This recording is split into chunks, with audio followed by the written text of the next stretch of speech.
뒤에 있는 물건이 124억 원에 저희가 이제 프로젝트를 진행을 했던 거고, 저건 245억 원에 이제 거래가 된 거고, 같은 6m변의 도로인데 왜 땅 가격이 다를까? 빌딩 같은 경우는 체급이 다르다고 제가 말씀을 드렸잖아요. 주거용 부동산 같은 경우는 회전율은 많지만 올라가는 속도 자체가 한계가 있어요. 근데 이 빌딩들은 체급이 크기 때문에 이 속도는 더뎌도 이 마진율이 상당히 큽니다. 그리고 빌딩은 그들만의 좀 리그가 형성이 돼 있어서 먹거리가 제법 있다라는 거. 오늘 이제 법원 가기 전에 제가 이제 진행을 했던 좀 프로젝트들, 저희가 이제 국기법이라고 해서 뭐 건폐율, 용적률, 그리고 이제 상업지역이 건폐율 몇 프로에 용적률 몇 프로라고 제가 누누이 이제 말씀을 드렸었잖아요. 몇 프로죠? 60에 800. 3종 일반 주거지역은 250%. 여기가 몇 메다 도로죠? 6m에서 한 8m 정도 되는 도로인데, 똑같은 도로를 앞에 두고 어떤 거는 평당 한 1억 3천만 원에 거래가 되고, 어떤 거는 평당 한 2억 6천만 원에 거래가 되고, 이게 가치가 달라지는 거예요. 그러면은 이쪽에 뒤에 있는 물건이 124억 원에 저희가 이제 프로젝트를 진행을 했던 거고, 레버리지는 80%를 일으켰던 물건이에요.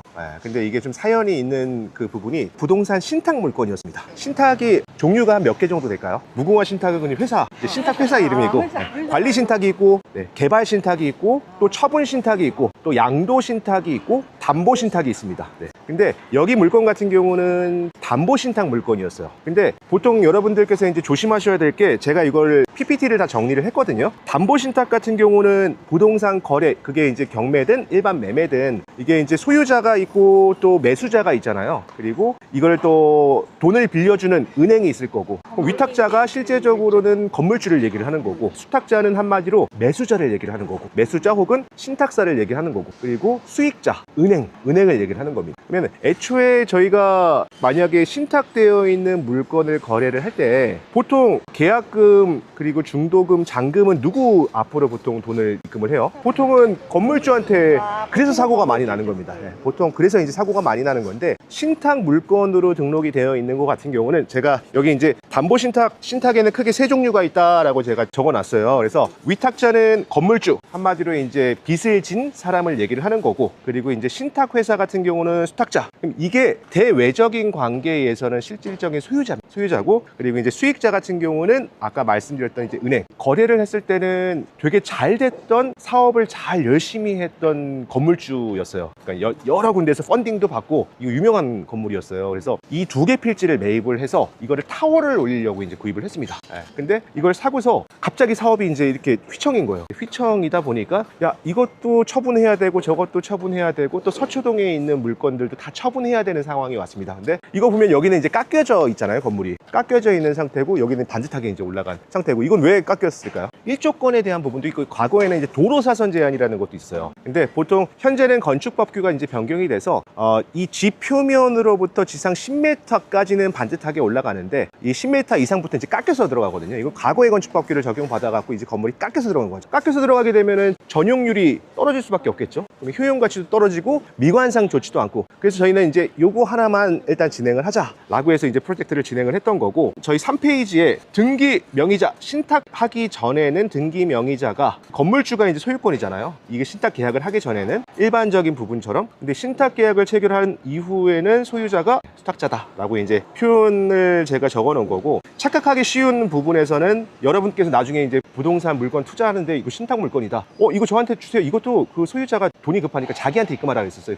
계속 자기한테 돈을 입금해. 자기한테 이제 자기 믿고 입금해. 근데 이제 그렇게 하면 안 되는 상황이잖아. 그러니까 대외적으로는 수탁자가 소유자다 보니까 저는 이제 수탁자랑 조율을 받고, 이게 실수가 발생이 되는 이유가 위탁자가 마치 본인이 자기가 주인인 것처럼 행동하는 경우가 있어요. 그래서 신탁 사기 막 나오잖아요. 뉴스에 많이 나오는 거 보면은 그냥 신탁 등기돼 있는 물건 등기도 안 띄워보고 그냥 부동산의 소개로 해서 이 사람이 소유자니까 라고 해서 이제 그냥 별 의심 없이 위탁자의 계좌로 돈을 쏘게 되면 문제가 발생될 수 있어요. 보통 일반적인 매매 같은 경우는 권리사항에 대한 관계를 파악하려면 뭘 보죠? 등기사항 증명서, 등기부 등본, 등기부 이렇게 얘기하잖아요. 그걸 보는데, 신탁 물건 같은 경우는 등기소, 여기 등기소에 가갖고 직접 발급을 받으셔야 돼요. 신탁 원부를 발급을 받게 되면은 이 위탁자, 이 매도인이자 실질적인 과거의 소유 소유자가 누구한테 이거를 신탁을 했는지, 그 신탁의 종류가 이게 개발 신탁인지 관리 신탁인지 담보 신탁인지 양도 신탁인지 뭐 이런 내용들이 이제 적혀 있을 거고, 거기에 보증금과 월세와 계약 기간이라는 조건들이 쫙 나와 있어요. 그 내용을 보고 아, 이 신탁 관계가 이런 식으로 되어 있는 거구나 라고 이제 체크를 해야 됩니다. 그래서 제가 여기 계약 전에는 반드시 신탁 원부를 등기소에 가서 발급을 받아야 된다. 근데 이게 2025년도부터는 인터넷을 통해서도 발급이 돼요. 근데 그게 신탁 원부가 되게 많아요. 한 80페이지, 뭐 100페이지, 예, 그렇게 돼요. 되게 두꺼워요. 그래서 그런 내용들을 여기서 다 인터넷으로 발급받기도 좀 애매하니까 가급적이면 신탁 물건들은 직접 발품을 팔아야 된다라고 이제 말씀을 드리는 거고, 그러면 이제 올바르게 이제 대금 지급을 어떻게 저희가 할 거냐, 그런 것들을 봤을 때 첫 번째는 신탁 원부를 확인을 해야겠죠. 신탁 원부를 통해서 이 소유권이 누구한테 있는지, 수탁자가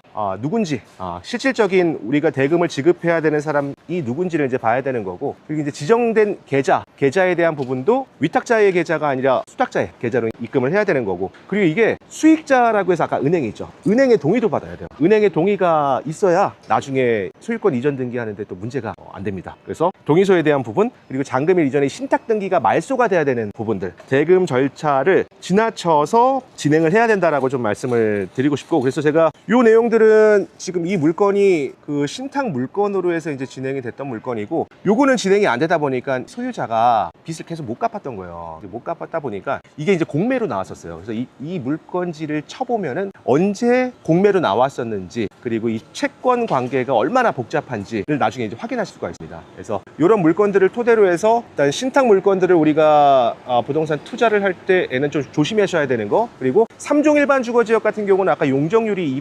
250%라고 했는데 이게 용적률이 215%예요. 근데 더 올리고 싶은데 올리질 못했어요. 왜 그러냐면 항상 얘기를 하는 게 주차장 면적을 확보할 수 있는 공간 여력이 돼야 되는데 그 공간이 없는 거예요. 그러니까 아예 그냥 현 상태에서 저렇게 비계 설치를 하고 최소한의 어떤 단장만 하려고 진행을 한 거고, 그리고 이런 공사하는 게 하나가 생기면요, 주변으로 해서 이제 계속 공사들이 시작되는 거예요. 그래서 여러분들이 상권을 봤을 때 개발되고 있는 현장들이 여러 개가 생긴다. 아, 여기는 상권이 앞으로 계속 활성화될 수 있는 공간이구나. 여기는 3종 일반 주거지역인데 요 맞은편으로는 다 상업지입니다. 바로 맞은편 쪽으로. 이게 저기 우선 우측편에 있는 물건이 245억 원에 저희가 진행했던 프로젝트예요. 저거는 강 엔터프라이즈라고 하는 대부업체입니다. 대부업체에서 매입을 한 거고, 매입하고 저건 일반 상업지니까 건폐율 60%의 용적률 800%까지. 그러면은 제가 요거를 사진을 하나 보내드릴게요. 저희가 항상 일반 상업지역, 그 지난주에도 이제 봤었는데 일반 상업지역이라고 하는데 다 높이가 다 낮았잖아요. 우리 종로구 같은 데 보면은. 근데 상업지가 원칙적으로는 이렇게 높게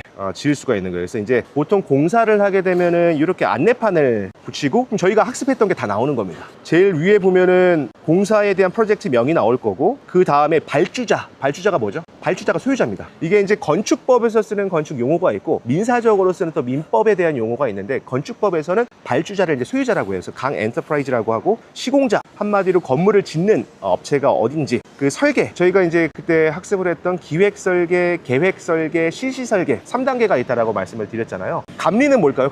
감리자는 말 그대로 이 건축이 잘 되고 있냐, 되고 있지 않냐, 그럼 일정 부분 규모가 되는 곳 같은 경우는 상주 감리를 하고요, 규모가 좀 상대적으로 적은 곳 같은 경우는 비상주 감리를 해요. 그래서 이거 보통은 설계자가 기획한 의도를 제일 잘 알기 때문에 감리까지 맞는 경우들이 많거든요. 그래서 설계와 감리가 똑같은 거. 그 우리 항상 얘기했던 지역지구 여기서 나오네요. 크게 이제 국계법, 국토의 계획 및 이용에 관한 법률에 따라서 용도 지역은 어떻게 나뉘어진다? 도시지역, 관리지역, 농림지역, 자연환경 보전지역. 그럼 도시지역은 또 어떻게 나뉘어졌죠? 주거지역, 상업지역, 공업지역, 녹지지역. 그렇죠? 그럼 주거지역에서는 또 어떻게 나뉘어졌죠? 중심상업지역, 일반상업지역, 유통상업지역, 근린상업지역, 이렇게 나뉘어졌죠. 그리고 국계법에서 정하지 못하는 법령들은 어떤 거에 적용을 받는다? 다른 법령에 적용을 받는다고 이제 말씀을 드렸고, 여기 이제 용도구역, 지구단위 계획구역으로 묶여 있는 거예요. 그러면은 나중에 이게 지구 단위 계획구로 묶여 있다. 그러면 서초구청 건축가에 이게 단독 개발이 되냐, 아니면 공동 개발을 해야 되냐? 근데 저 물건은 단독 개발이 됐겠네요. 그러니까 그 주요 구조로 해서 철근 콘크리트 구조, 대지 면적, 연면적 해서 건폐율 60 꽉 채웠죠. 59.60%의 용적을 800% 받은 거예요. 그리고 지하 3층에 시장 15층 규모로 해서 이렇게 지을 수 있는 거예요. 그럼 땅에 대한 효용 가치가 훨씬 더 클 수밖에 없겠죠. 저건 245억 원에 이제 거래가 된 거고, 같은 6m 변의 도로인데 왜 땅 가격이 다를까?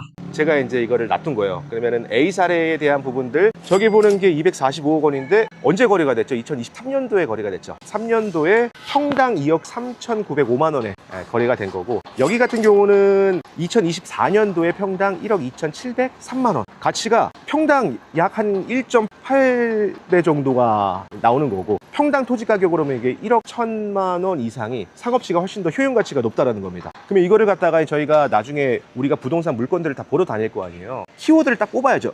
이거를 놓고 봤을 때 이걸 신축하는 게 나을까? 아니면은 대수선을 하는 게 나을까? 근데 대부분 그걸 모르면은 이거 3종이니까 250%까지 다 지을 수 있지. 그럼 기존에 있는 걸 다 허물고서 짓는 경우들이 많거든요. 그렇게 되면 어떤 문제가 있을까요? 이걸 다 때려보시게 되면은 주차장 면적 확보 때문에 1층이 다 날아가요. 그럼 1층이 다 날아가면 어떻게 돼요? 임대료를 가장 많이 받을 수 있는 층수가 1층이죠. 예. 1층에서 어느 정도에 대한 50%, 60%의 운용 수익을 뽑아야 되는데 그게 나오지 않게 되면은 문제가 발생될 수 있으니까 여기는 그대로 이제 살리면서 상부층만 이렇게 단장을 하는 부분들로 간 거예요. 그리고 저기 같은 경우는 기존의 건축물을 다 허물고 지하 3층 이상 15층으로 이제 신축하고 가는 컨셉이 가장 아름다운 거니까. 그럼 저기 같은 경우는 보통 1, 2층 같은 경우는 근생으로 놓고 나머지는 기준층이라고 이제 간주를 해서 똑같이 임대가를 산정을 해서 올리거든요. 그런 식으로 해서 물건들을 똑같은 6m 도로변이지만은 이거는 이렇게 분석을 하고 저건 저렇게 분석을 한다. 근데 이렇게 하나 두 개가 생겨나게 되면 이쪽 상권들이 계속 활성화가 된다. 그럼 이 이면 도로가 활성화가 되면은 3면, 4면까지 이제 확장되는 게 상권의 프로세스입니다.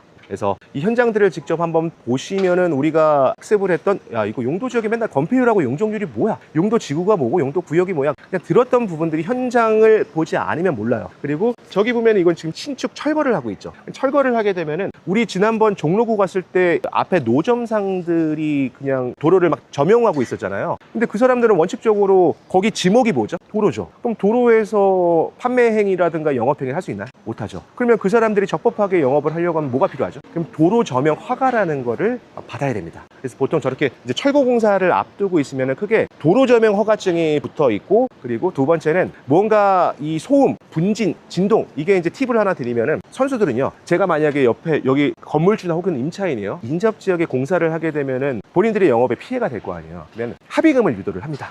그거를 어떤 거를 기준점으로 잡냐? 소음, 진동, 분진. 그러면 이 소음 같은 경우는 데시벨이라고 표현을 해요. 그리고 이 데시벨이 65데시벨을 기준으로 해갖고 그 이상이면은 공사가 중단입니다.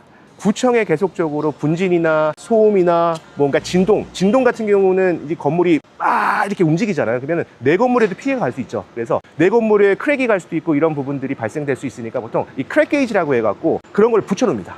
그래서 그런 것들을 기준으로 해서 계속 압박을 하고, 공사가 중단이 되면은 결론적으로 여기 소유자들은 피곤해지겠죠. 그러면 합의를 보시죠. 라고 하는 경우들이 많아요. 그래서 선수들은 그렇게 악의적인 선수들은 그렇게 해서 유도를 한다. 그럼 여기 이제 한번 보시고요. 자, 여기 보시면은 이게 도로점용 허가증 보이시죠? 적법하게 이렇게 도로점용 허가를 받아서 허가증을 붙여놔야 돼요. 그리고 이 특정공사 사전신고 증명서라는 게 소음, 분진, 그리고 어떠한 목적으로 해서 가는지, 그럼 소음은 65데시벨이라고 제가 말씀을 드렸잖아요. 이런 식으로 해서 소음, 진동에 대한 부분들도 다 붙여놔야 되는 거고, 그리고 철거공사가 어떤 식으로 어떻게 되는지에 대한 부분들이 쫙 나와야 됩니다. 그래서 이렇게 비계 설치를 하고 이런 식으로 해서 이제 건축이 시작되는 거고, 이런 게 계속 생겨나면서 상권이 이제 확장이 되는 거고, 이 물건 같은 경우도 저게 이제 거래가 그때 평당 2억이 넘게 거래가 되다 보니까 여기도 2억이 넘게 또 거래가 된 거예요. 그러니까 이 빌딩 같은 경우는 체급이 다르다고 제가 말씀을 드렸잖아요. 주거용 부동산 같은 경우는 회전율은 많지만 올라가는 속도 자체가 한계가 있어요. 근데 이 빌딩들은 체급이 크기 때문에 이 속도는 더뎌도 이 마진율이 상당히 좀 큽니다. 그래서 이 꼬마 빌딩을 어느 정도 좀 다룰 줄 알고 보는 악목이 있다라고 하면 이런 것들을 좀 이렇게 접근하면 되지 않을까? 그리고 빌딩은 그들만의 좀 리그가 형성이 돼 있어서 먹거리가 제법 있다라는 거. 그래서 여기 이제 세 개의 물건을 일단 보고서 오늘의 메인 하이라이트 법원 현장을 한번 가는 게 좋을 것 같아서 한 거고, 이게 되게 핫했던 물건이었어요. 저게 이제 저거 두 개를 원래 묶어갖고 같이 올리려고 했는데, 저 두 개를 묶어서 짓게 되면 어떤 문제가 있죠? 첫 번째는 이면도로에 저거 두 개 묶어서 건축행위까지 다 하게 되면 300억이 넘어가는 거예요. 그럼 6m, 8m 도로변에 300억이 넘어간다? 좀 무겁죠. 그럼 나중에 이 엑시스를 하는 것까지 그렸을 때 상대적으로 좀 한계가 있겠다. 상업지면 괜찮은데 3종이잖아요. 그럼 250%짜리, 800%짜리 하고는 다른 게임인 거니까. 그러니까 이거는 하나씩 가자라는 판단을 했던 겁니다. 이동하시죠.